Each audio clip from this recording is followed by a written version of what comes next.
자, 예배 자리에 오신 여러분들 환영하고 축복합니다.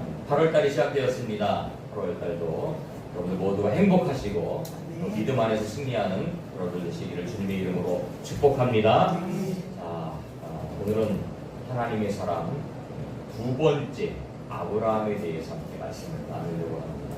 자, 제가 당분간은 하나님의 사람에 대해서 사람을 주제로 해서 믿음의 사람들을 주제로 해서 설교를 하려고 합니다. 지난 시간에는 노아에 대해서 설교를 했고 오늘은 두 번째 아브라함에 대해서 설교를 하려고 합니다.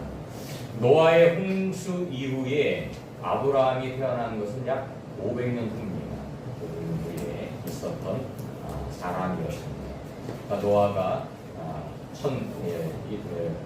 아담을 창조한 이후에 1600년이라는 시간이 지났다고 했죠.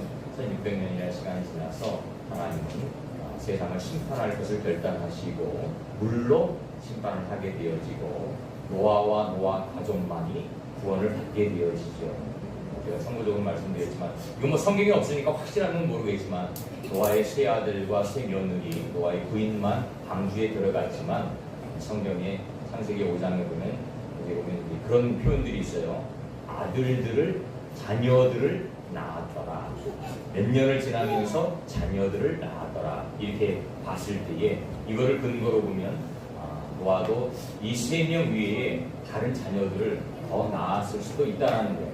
성경에서는 기록하지 않으니까 우리가 정확하게 알 수는 없지만 어쨌든 우리가 강조하고 싶은 것은 뭐냐면 그 세 명의 자녀들 위에는 구원함을 받지 못했다는 거예요. 노아의 친척들이 없겠어요? 노아의 친척들도 있었을 거란 말이에요. 그죠? 노아의 친척들도 있었지만 노아의 말을 농담으로 여겼어요. 세상 사람들은 노아가 하는 말을 농담으로 여겼어요. 미친 사람 취급했어요. 하나님 노아를 통해서 물로 심판할 것을 분명히 말씀하고 노아는 그들에게 말씀을 선포했지요. 얼마나 안타까운 마음으로 그들에게 복음을 선포했어요. 그게 복음이잖아요. 그죠? 너희들 방주에 들어가야 구원받는다. 이 복음을 증거했지만 그들은 그 말을 귀담아 듣지 않았다는 거예요. 하나님은 세상의 죄악의 간영함을 보시고 물로 심판을 하시고 새롭게 시작을 했습니다. 그리고 이제 시간이 지났습니다. 그래서 성경의 연대를 연구해 보면 노아는 홍수 이후에도 350년을 더 살았고 950세에 죽었습니다. 950세에 죽었는데 그게 BC 2168년이에요.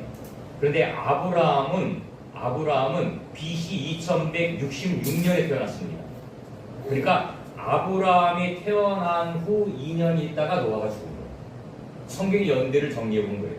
근데 우리는 노아는 한참 위의 사람이라고 생각하고 노아는 한참 지난 다음의 사람이라고 생각하죠. 물론 그래요. 그런데 성경의 연대를 연구해 보면 노아는 아브라함이 태어난 후 2년 후에 죽었다는 거예요.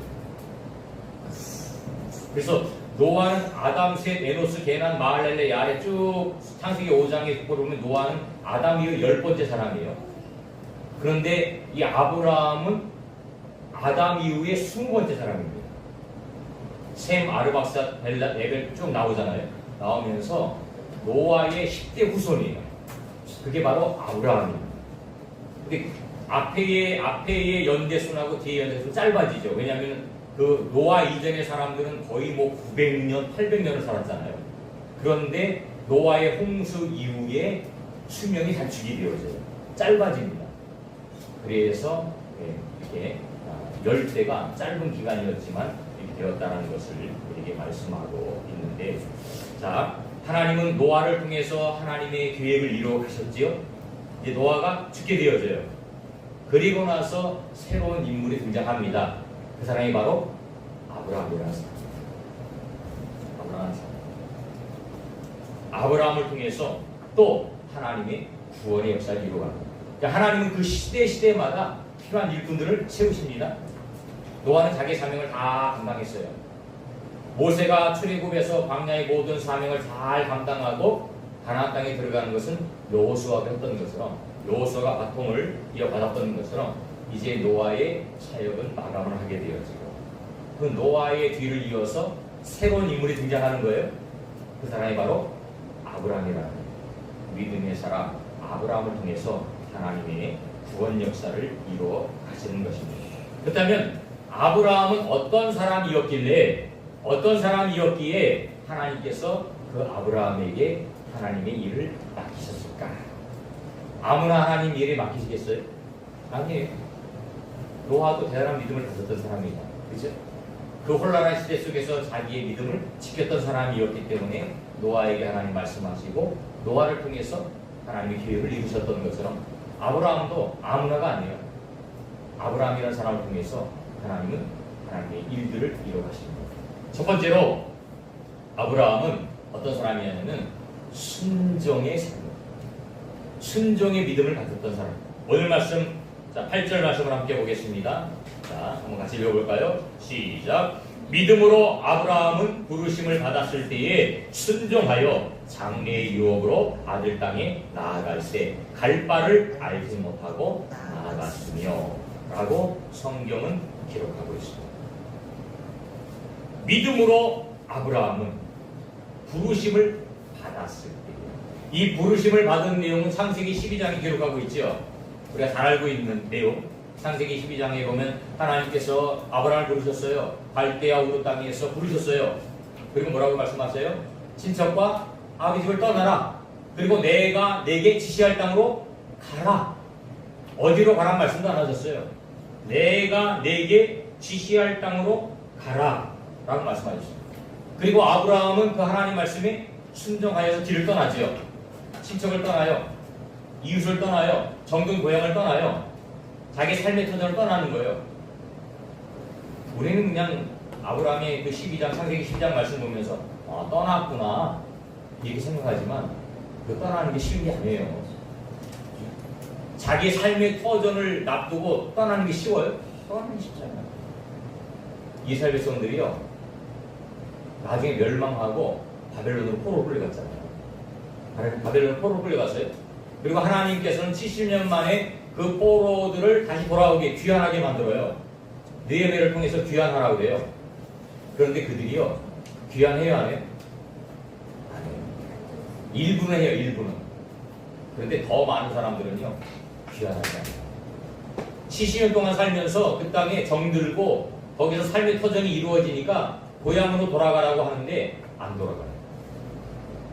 자기 고향, 자기가 살던 땅을 이게 떠나는 게 쉽지 않은 거예요. 아브라함도 마찬가지입니다. 자기 주당 때부터 계속 살았던 그 땅을 떠난다? 이게 쉬운 게 아니에요. 전혀 모르는 땅에 가야 되는데, 알지도 못하는 땅에 가야 되는데, 거기는 친척도 없고, 친구도 없고, 이웃도 없어요. 아는 사람이 아무도 없어요. 근데 그걸 가요? 어떻게 먹고 살려고? 혹시라도 사람들이 자기를 죽이면 어떻게 하려고? 두려움에 처할 수밖에 없어요. 근데 아브라함은 떠났다. 창세기 12장 5절 6절에 보니까 이에 아브라함은 여호와의 말씀을 따라갔고 마침내 가나안 땅에 들어갔더라. 이렇게 성경이 기록하고 있습니다. 하나님 말씀을 따라갔다는 거예요. 순종했다는 거예요. 순종했다는 거예요. 500년 전에 방주를 지으라는 하나님 말씀에 순종했던 그 노아처럼 이제는 그 시대를 살아가는 아브라함을 부르시고 아브라함을 부르시고 친척과 이웃을 버리고 떠나라. 내가 네게 지시할 땅으로 이 말씀 통해서 우리에게 주신 교훈이 뭐예요? 우리도 노아처럼 아브라함처럼 순종의 믿음을 가지라는 거예요. 하나님의 말씀이 우리에게 들려지면 그 말씀에 순종하라는 거예요. 그래서 하나님이 사울에게 그 말씀합니다. 선지자를 통해서 순종이 제사보다 낫다. 맨날 하나님 앞에 나와 예배하는데 순종을 안 해요. 아무 의미가 없다는 거예요. 순종하라는 거죠. 순종은요, 내 생각을 버리는 게 순종입니다. 내 생각을 버리는 게 순종입니다. 내 생각이 들어가면 순종이 안 돼요. 내 생각에는 거기 가면 살 수 없어요. 내 생각에는 거기 가면 막막해요. 어떻게 살아요? 여기는 땅이 있지요, 집이 있지요, 내가 힘들고 어려울 때 도와줄 친척과 이웃이 있잖아요. 친구들이 있잖아요. 근데 거기는 아무도 없어요. 땅이 있어요? 없어요. 친구가 있어요? 없어요? 아무것도 없어요. 근데 가라는 거예요. 이게 순종이라는 거예요. 순종은 내 생각을 버리고, 순종은 내 이익을 적극적으로 버리고 하나님 의지하는 거예요. 하나님 의지하는 거예요. 그게 순종이 기적을 낳는 거예요. 하나님이 이끌고 하나님이 인도하셨는데 하나님이 책임져야 되지 않겠어요?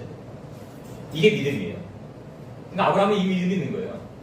나를 부르신 그 하나님이 나의 모든 삶을 책임지신다는 그 믿음이 있는 거예요. 그러니까 따라가는 거죠. 근데 이 믿음이 없으면 따라갈 수 없어요. 도저히 계산이 안 나오고 답이 안 나오는 거예요. 어떻게 먹고 살지? 어떻게 내가 살아갈 수 있지? 내가 어떻게 가족을 지킬 수 있지? 이거죠. 순종할 때에 여리고성 무너졌어요. 순종할 때 여리고성 무너졌어요. 한 바퀴 돌았는데 여리고성이 무너졌어요? 아니요. 그 금도 안 갔어요. 벽돌 한 장 안 떨어졌어요. 이틀째 돌았어요. 여리고성이 무너졌어요? 전혀 이상이 없어요. 하루 돌았으면 좀 금이라도 좀 가든지 좀 기울어지든지 어떤 조짐이 있어야 될 거 아니에요. 근데 여리고성은 마지막 날 6바퀴 돌 때까지요 아무 이상이 없었어요. 마지막 7바퀴를 돌고 나팔을 불고 함성을 지를 때 그때 여리고성은 거예요. 그게 순종이야. 내 생각을 다 버리고 내려놓는 거예요. 요단강도 마찬가지예요. 요단강을 보면 강물이 넘실넘실거리는, 요즘 막 세계 막 홍수가 나고 난리가 나요. 중국도 어저께 보니까 뭐 산사태가 나서 막 많은 사람들 죽고 홍수 나고, 북한에 보셨죠? 김정은이 보트 타고 다니고 물난리가 나가고 보트 타고 다니는 막 그런 장면. 그런 물이 난리가 났을 때에 그런 넘실거리는 그 요단강을 건너야 돼요. 건너야 돼요. 근데 발을 내디디라는 거예요. 발 내디디면 빠지는데, 발 내디디면 죽는데, 이게 내 생각이죠. 근데 하나님 뭐라고 그래요? 내디디라는 거예요. 제사장이 그 말에 순종하고 발을 내디뎠을 때에 기적은 하나님. 요단강은 갈라지는 거예요. 요한복음에 가나의 혼인잔치에 포도주가 떨어진 사건도 나오잖아요. 그 항아리에다 물을 갖다 부리는 거예요. 이해됩니까? 이해 안 되죠? 이 포도주가 떨어졌는데 왜 물을 부라는 거야? 포도주가 떨어졌으면 포도주를 사오라고 해야죠. 그죠? 포도주가 떨어졌으면 포도주를 사오라고 해야 되는데 그 항아리에다가 물을 부라는 거예요. 근데 그 하인들은 순종해. 그럴 때 기적이 나타났다. 예수님이 일으켰던 오병이의 사건도 마찬가지입니다. 작은 아이에 보리떡 2개와 물고기 2마리 나오죠. 하나님 기적을 순종할 때, 하나님께 드릴 때에 나타납니다. 아브라함은 갈 바를 알지 못했어요. 어디로 가야 할지 못했어요. 근데 하나님이 인도하십니다. 하나님이 인도하십니다. 우리의 삶을 인도하시는 거예요. 우리의 길을 인도하시는 거예요. 이스라엘 백성들이 출애굽에서 갈 바를 알지 못했어요. 근데 하나님은 그들의 길을 인도하십니다. 하나님 계획이 있으세요. 하나님은 저를 통한 계획이 있고 여러분들을 통한 계획이 있어요. 우리는 알지 못해요. 단지 우리가 해야 될 건 뭐예요? 순종이에요. 순종을 안 하면 우리 삶이 고달프습니다. 순종을 안 하면 우리의 삶이 어려워집니다. 요나가 그랬잖아요. 니느웨로 가라. 니느웨 성으로 가서 복음을 전해라. 근데 요나의 생각은 뭐예요? 내 생각에는 니느웨 성은 우리를 대적하는 나쁜 놈들이 사는 곳이에요. 우리를 괴롭히는 나쁜 놈들이 사는 곳이에요. 그곳에 가기 싫은 거예요. 그들이 구원받는 게 싫은 거예요. 그래서 니느웨 여러분 정반대인 방향으로 도망가는 거예요. 배를 타고 도망가면 하나님이 나를 못 찾겠지. 하나님의 영역 밖으로 내가 도망을 가야 되겠다. 최대한 멀리 가야 되겠다.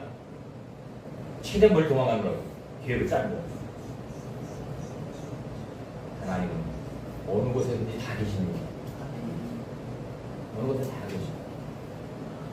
하나님이 요나에게 맡겨진 사명이 있어요. 그 니네 속으로 가는 거예요. 근데 안 가려고 도망치니까 어떤 일이 생겨요? 환란이 오는 거예요. 환란이 오는 거예요. 풍랑이 오는 거예요. 물고기 뱃속에서 3일 동안 갇혀 있었잖아요. 여러분 물고기 뱃속이 평안했을까요? 물고기 뱃속에 들어갔으면 평안했을까요? 고기들 썩는 냄새, 깜깜한 암흑 같은 곳. 그건 완전히 지옥이었을 거예요, 지옥. 이게 여름에 날씨 더운 날 음식 썩는 냄새 얼마나 괴로워요, 그죠? 근데 물고기 뱃속에 있으면 그 큰 물고기들 먹고, 아니면 뭐 플랑크톤을 먹었든지 뭘 먹었든지 간에 그 음식들이 막 썩고 그랬을 거 아니에요. 그 속에서 3일 동안 있었던 거예요. 그 시간이 뭐 하는 시간이에요? 나의 사명을 다시 찾는 시간이 그 시간이었어요. 얼마나 회개했겠어요, 요나가 물고기 뱃속에서. 하나님, 죄송해요. 하나님 잘못했습니다. 제발 한 번만 살려주시면 니네로 가겠습니다. 그런 고백하지 않았을까요? 사명을 외면하면 이렇게 힘들고 어려운 시간은 순종이 축복이라는 거예요. 순종이 축복이라는 거예요. 순종이 축복의 씨앗이에요.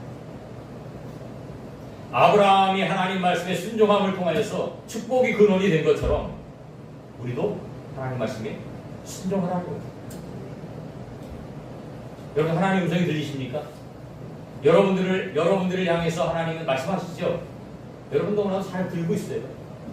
우리가 영적인 귀가 열렸다면 하나님이 나를 통해서 하시고자 하는 일을 우리는 알고 있어요. 근데 문제는 뭐냐? 우리가 자꾸 외면한다는 거예요. 연합처럼 자꾸 외면한다는 거예요. 하나님의 낯을 피해서 도망가려고 시도한다는 거예요. 그럼 고난이 와요. 그럼 어려움이 오는 거예요.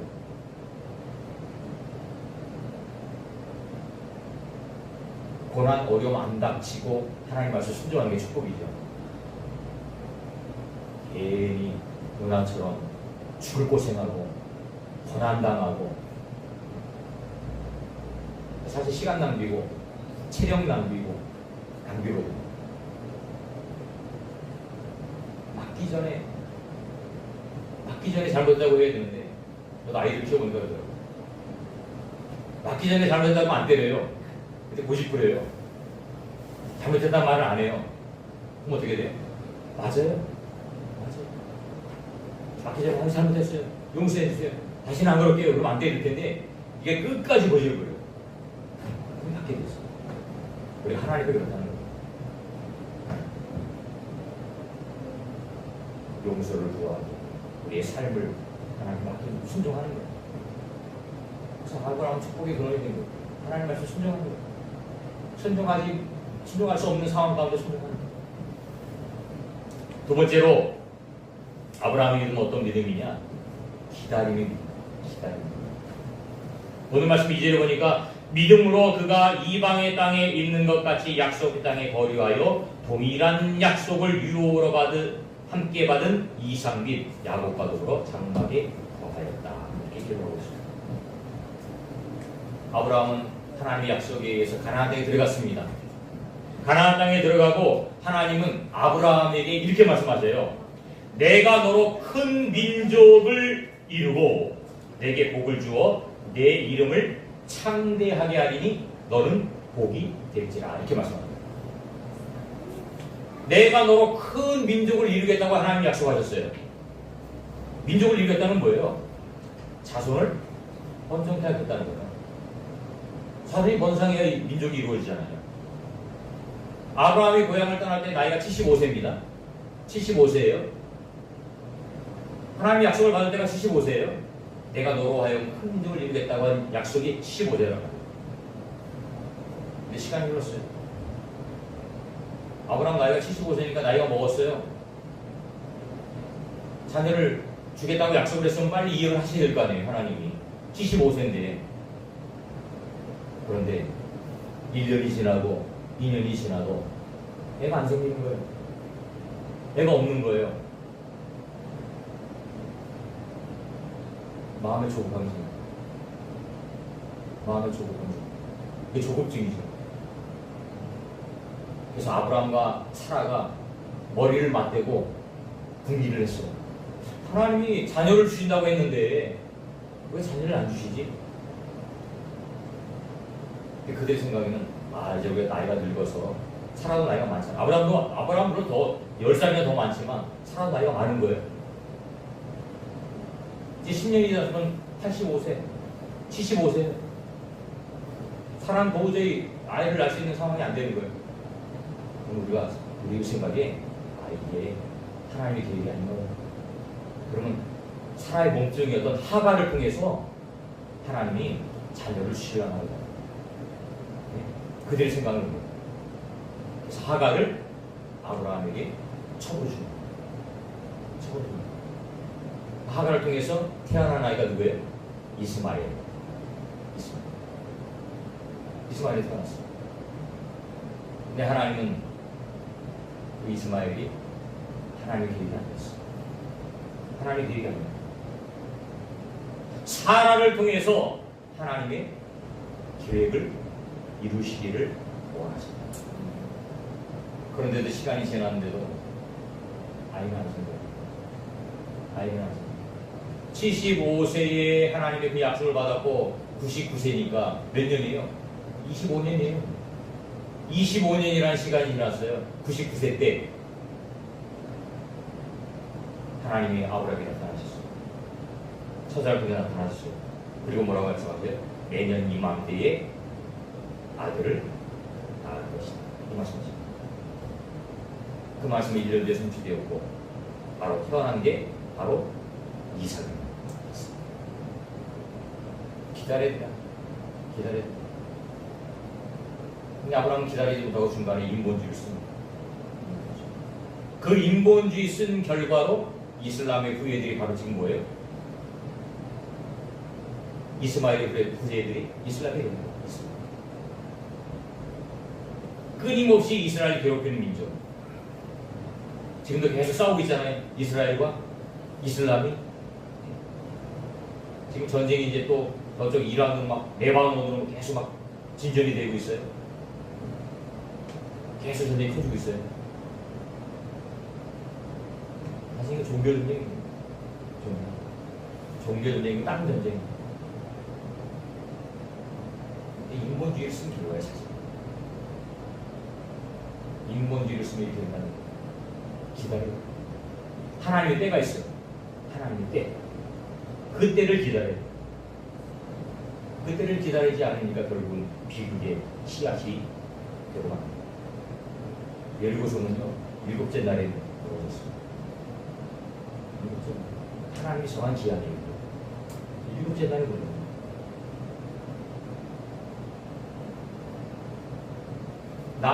나아만 장군이 엘리사를 찾아왔어요. 그때 엘리사가 나아만에게 뭐라고 그래요? 요단강에 7번 물을 7번 들어갔다 나왔다 해라. 잠거라. 그랬어요. 그런데 한 번 들어갔다 나오고 두 번 갔다 들어갔다 나오고 아무 소용이 없었어요. 마지막 7번째 들어갔다 나올 때에 그 살이 휘어서 하나님의 때라는 거예요. 기다려야 된다는 거예요. 하나님의 역사는 기다려야 해요.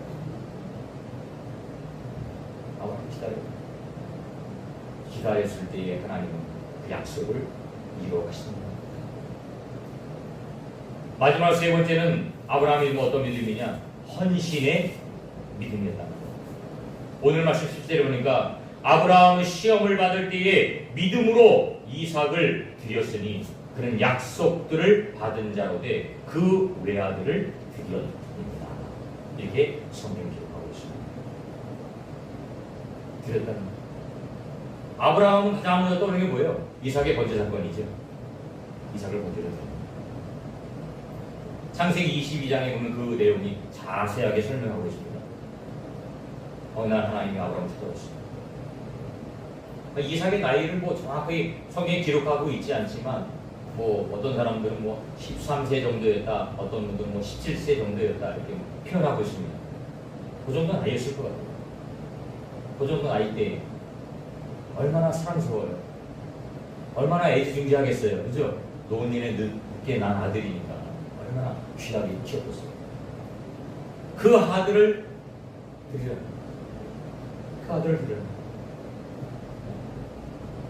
그 말씀을 듣고 아브라함은 두 종을 데리고 아들 이삭을 데리고 하나님이 지시한 곳 모리아 산으로 가서 3일 동안 3일길이라 3일길. 저는 그 생각을 해봅니다. 아브라함이 3일 동안 그 아들을 데리고 가면서 얼마나 많은 고민을 했을까? 얼마나 많은 갈등을 했을까? 중간에 다시 돌아갈까? 다시 집으로 갈까? 수많은 갈등하지 않았겠어요? 그걸 갔습니다. 모리아산에 올라갔어요. 종교를 밑에 냅두고 이삭하고 둘이 올라갔어요. 그 이삭을 잡았어요. 묶었어요. 단 위에 올려놨어요. 칼을 빼고 찌르려고 하는 그 순간에 다급하게 하나님의 음성이 들립니다. 아브라함아, 아브라함.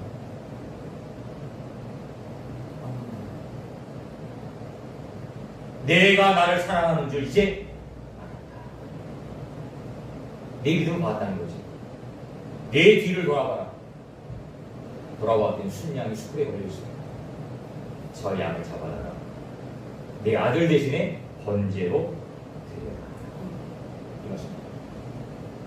이게 여호와의 일이지. 하나님 준비하셨다. 하나님. 이 믿음이 바로 아브라함의 믿음.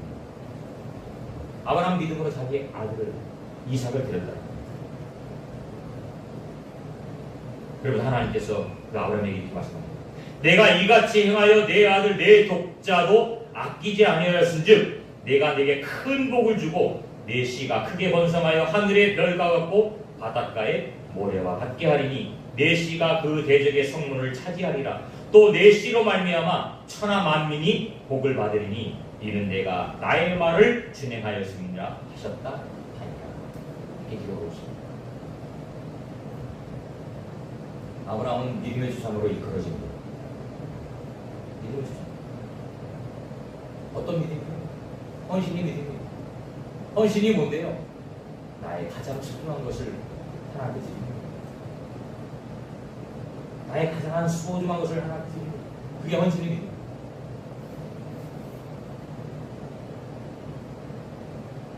엘리야가 사르밧바벨에 찾아갔습니다. 그리고 나에게 떡을 달라. 사르밧바벨은요 자녀 하나가 있는데 그 아들하고 먹을 양식밖에 없었어요. 한 번 먹으면 죽는 양식이에요. 자기 생명과 같은 양식이에요. 근데 엘리야는 뭐라고 해요? 그 떡을 나에게 달라는 거예요. 나에게 달라는 거예요. 하나님이 너를 책임져 주신다는 거예요. 여러분 같으면 듣겠어요? 안 듣겠어요? 이렇게 물어보면 듣겠다라고 얘기하겠죠. 근데 그 상황이 들을 상황이에요? 들을 상황이 아니에요. 지금 하는 양식인데 그거 지금 가뭄의 때에 한 번 먹으면 없는 양식이에요. 너무너무 소중한 양식이에요. 근데 엘리야가 잘 돼요. 처음 본 사람이 와서 떡을 달라는 거예요. 하나님이 너의 삶을 책임지겠다는 거예요. 그때 사르밧바벨은 믿음이 극단하는 자기의 가장 소중한 그 떡을 엘리야에게 대접을 하는 거예요. 그때 놀라운 기적이 나타났어요. 형님, 기름이 마르지 않아, 가루가 마르지 않아, 가뭄 동안 모든 날 동안 견뎠다. 순종하니까 하나님이 역사한다. 순종하니까 하나님이 역사한다. 하나님 우리에게도 그 약속, 우리에게도 그런 믿음을 원하실 거예요. 내가 가장 소중히 여기는 게 뭐냐는 거예요. 그걸 드릴 수 있냐는 거예요. 드려야 된다는 거예요. 왜? 내 것이 아닙니다. 하나님 책임지시니까. 그죠? 하나님이 책임지신다는 믿음이 있으면 드려요. 근데 하나님이 책임진다는 믿음이 없으면 드릴 수 없어요.